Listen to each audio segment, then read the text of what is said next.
Françoise Mulot partage sa passion pour la chapelle avec le public. Alors, à bientôt, j'arrive. Merci à l'avance.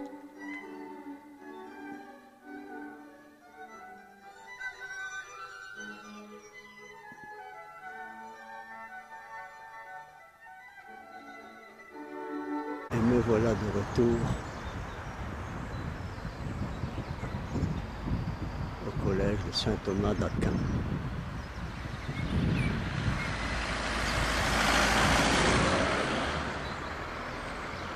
Je rentre dans la propriété pour aller visiter une chapelle, la chapelle du souvenir.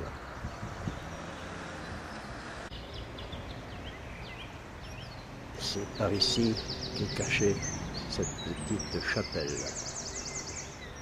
La chapelle. Et voilà cette chapelle qui me paraît en béton. Elle ne doit pas être très vieille. Mais une historienne va arriver pour m'expliquer tout ça.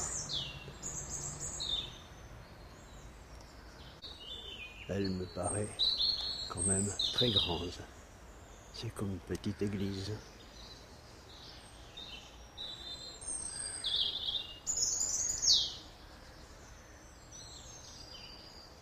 Bonjour Madame Françoise Mulot et André. Alors vous avez l'amabilité de m'expliquer l'historique de cette chapelle. Voilà, et bien écoutez, nous sommes dans la chapelle du souvenir, Oui. qui a été construite à partir de 1926, Oui. date de pose de la première pierre, et cette chapelle a été consacrée en 1932. Ouais. Donc il n'a fallu que 6 ans pour la construire, ce qui est quand Ouais. même très rapide. Ça commençait à aller vite, c'était le béton. C'est ça. Donc voilà, ça s'explique par la technique utilisée, qui est la technique du béton armé, qui Oui. existait depuis le début du XXe siècle. Et l'architecte Pignard, qui était l'architecte diocésain, a utilisé cette technique qui permet une construction rapide, avec des formes aussi parfois un peu originales, on va le voir par ailleurs. Ouais. Et puis d'un coût quand même moins élevé qu'une construction en pierre. Oui, mais je sais qu'il y a eu beaucoup de problèmes avec le béton, à cause des ferrailles qui étaient à l'intérieur. Alors, quand même. Parce l'ensemble que de la construction- l'église de d'Onfront, Oui. Le Havre aussi, il y Alors, avait beaucoup de problèmes. C'est pas tout à fait la même technique, c'est pas Ouais. tout à fait la même période. Et cette chapelle, pour l'instant, est encore très solide. C'est surtout le revêtement extérieur qui est abîmé. Ouais, ouais. Mais des carottages ont été faits sur le béton armé Ouais. qui résistent. Voilà, Bon, ben, c'est très bien.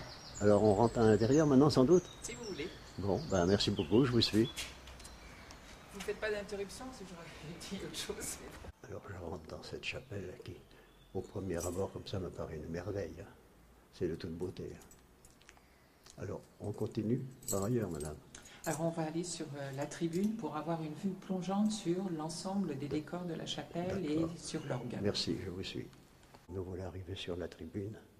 Alors d'ici, c'est vraiment une merveille.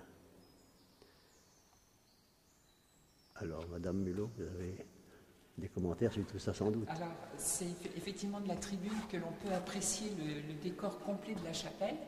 Et on comprend aussi pourquoi cette chapelle est maintenant classée monument historique Oui. depuis 2006, parce qu'elle a un décor qui est complètement cohérent, puisque ça a été réalisé en peu d'années, et qui correspond à la période Art déco.